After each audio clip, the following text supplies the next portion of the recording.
tragic deaths, accusations that cut deep, and a web of secrets waiting to be uncovered. Behind the stage name YNW Melly stood Jamel Maurice Demons, a troubled figure with a turbulent past. Raised without a constant father figure, he found himself entangled in the dangerous world of crime and affiliations with certain groups. A history that now seemed to cast a dark shadow on the proceedings. But this wasn't just another trial. It was a spectacle that gripped the nation. Was YNW Melly truly a victim of circumstances, or was there a darker truth hiding beneath the surface? Was YNW Melly a mastermind behind the gruesome act, or was he an innocent boy in a sinister game? Would justice be served, or would the truth remain lost in the shadows of fame and infamy? On June 12th, a high-profile trial began for the artist known as YNW Melly, whose real name is Jamel Maurice Demons. The trial centers around serious accusations related to the deaths of two individuals the rapper knew. Both the prosecution and defense presented their arguments passionately. YNW Melly has a history of legal issues, including associations with certain groups. His upbringing was challenging, primarily raised by a single mother without a consistent father figure, possibly contributing to his involvement in unlawful activities. During his teenage years, he faced legal consequences for an incident involving a firearm near his high school, leading to convictions for battery, discharging a firearm, and assault. He was released on probation but violated its terms, resulting in further imprisonment until March 2018. The rapper faced multiple arrests for drug possession, possession of drug paraphernalia, weapons, and ammunition. In January 2019, he was arrested again for possessing weed.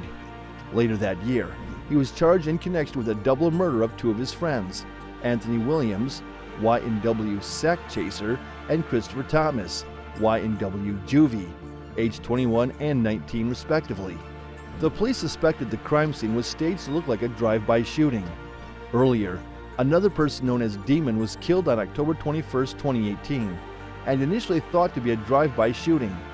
However, the investigation later suggested that Demon was responsible for his friend's death, with alleged assistance from YNW Portland, who reportedly tried to cover up the crime. Jamel Demons, YNW Melly, and Cortland Henry were arrested and charged with 2 counts of first-degree murder for the killings of Anthony Williams and Christopher Thomas Jr. The police investigation and forensic evidence suggested that Demons shot and killed the victims, and they allegedly staged the crime scene to resemble a drive-by shooting. Demons updated his fans on Instagram, announcing his surrender to authorities and denying all allegations against himself and YNW Portland. He expressed gratitude to his supporters and mentioned the loss of his 2 brothers to violence a few months earlier. Despite rumors and false statements, YNW Melly and JNW Portland stand firm, supported by their YNW family, including Sack Chaser and YNW Juvie Hash Frias. Florida intends to seek capital punishment against Melly, accusing him of premeditated and exceptionally cruel murders. The state believes they have evidence to prove his guilt. Police initially received a report of a drive-by shooting, but further investigation and forensic evidence revealed that the shots came from inside the car. The case involves 8 bullet holes on the right side of the vehicle. During the investigation, Sack, Chaser, and Juvie admitted their presence that night. Investigators found a shell casing inside the car and matching ones at a different location, suggesting a staged crime scene.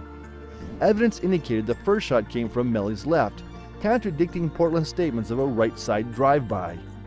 Autopsy findings supported this. Police claimed Melly and Portland drove around with the victims' bodies before heading to the hospital. Melly's lawyers argued against the charges, emphasizing the lack of a murder weapon, witnesses, DNA evidence, or clear motive. The online link between his song "Murder on My Mind" and his arrest caused confusion. He had a prior sentence for a high school shootout and probation violations. A verse from the song was used in court, leading to his return to jail. Melly's defense tried to prevent using song lyrics in his double homicide trial, citing past use in minor cases. They sought his release on bond, pointing out his ties to Florida and voluntary surrender to authorities despite the charges. After the rapper's arrest, there was a mistaken arrest of someone misidentified as Melly. His lawyers argued he had no intention of leaving the state, but the court denied his bond, keeping him in jail for 4 years until the trial began. Melly faced additional trouble when he was named a suspect in the shooting death of Deputy Gary Chambliss shortly after his arrest for the double murder charge. During the trial, shocking evidence was presented, including YNW Portland arriving at the hospital with the victim's body in a car riddled with bullet holes and blood. Portland narrated a story of a drive-by shooting to the officer on duty, seeking help for the victims.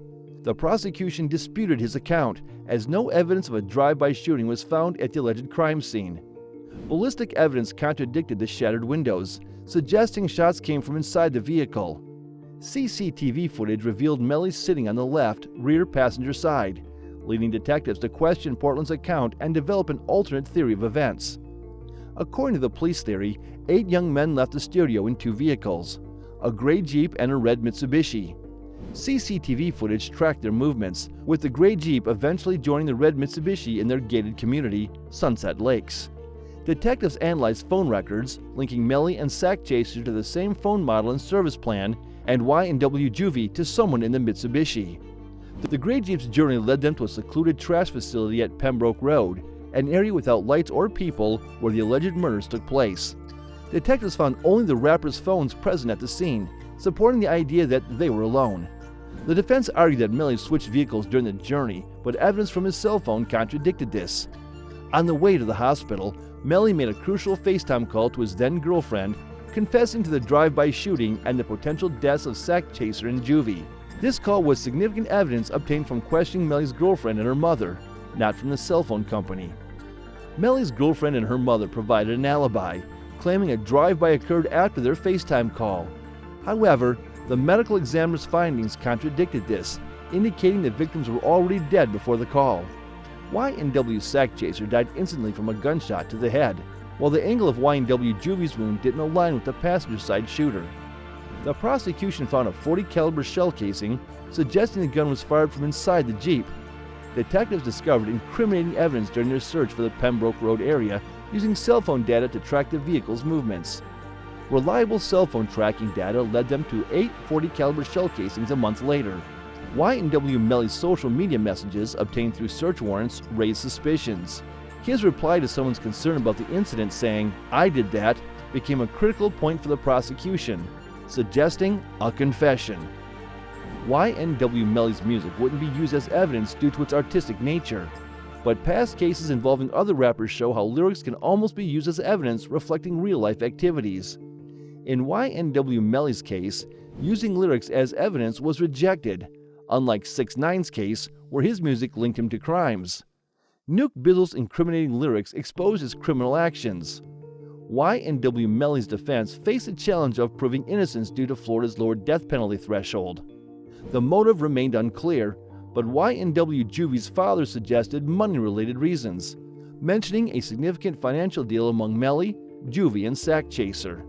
Melly and Sack Chaser were supposed to receive $200,000 each, while Juvie would get $100,000 in a deal involving selling the YNW brand to go global. Melly's manager, 100K Trapped, may have deceived him into wanting more money for himself, causing tension. There were rumors of a verbal disagreement and a fistfight between Melly and Sack Chaser, possibly driven by revenge. Sack Chaser allegedly beat up Melly in front of his then-girlfriend, Mariah Hamilton. Juvie's father believed that Melly's manager played a role in influencing him, and he thought Melly didn't act alone in the incident. Rumors of altercations and money disputes between Melly and Sack Chaser surfaced. 2 days after an alleged embarrassment, Sack Chaser was found dead. Juvie's father believes Melly is guilty due to his and his friend's behavior after the incident. The attorney highlighted leads: jail calls between Montreal Roll and Nia Hewitt, and Robert Colbert's social media account, potentially relevant to identifying the murderer. Detectives missed questioning Roll after Hewitt's interrogation, and Colbert's account was contacted late. In another case, Tiddick's Temptations, the defense argued the police didn't thoroughly investigate Drake's involvement based on an Instagram post. Drake's lawyers denied any evidence linking him to the incident. Robert Allen confessed to the murder without implicating Drake. The judge canceled the deposition request for Drake, relieving him from appearing in X's murder case. There are doubts about the defense's potential success, and some suspect Portland might cooperate with authorities for a reduced sentence. Due to the gravity of the case, some observers believe Melly's attorneys attempting to shift the blame onto others. Which side will you choose? Let us know in the comments section below, and do subscribe to our channel for more such content.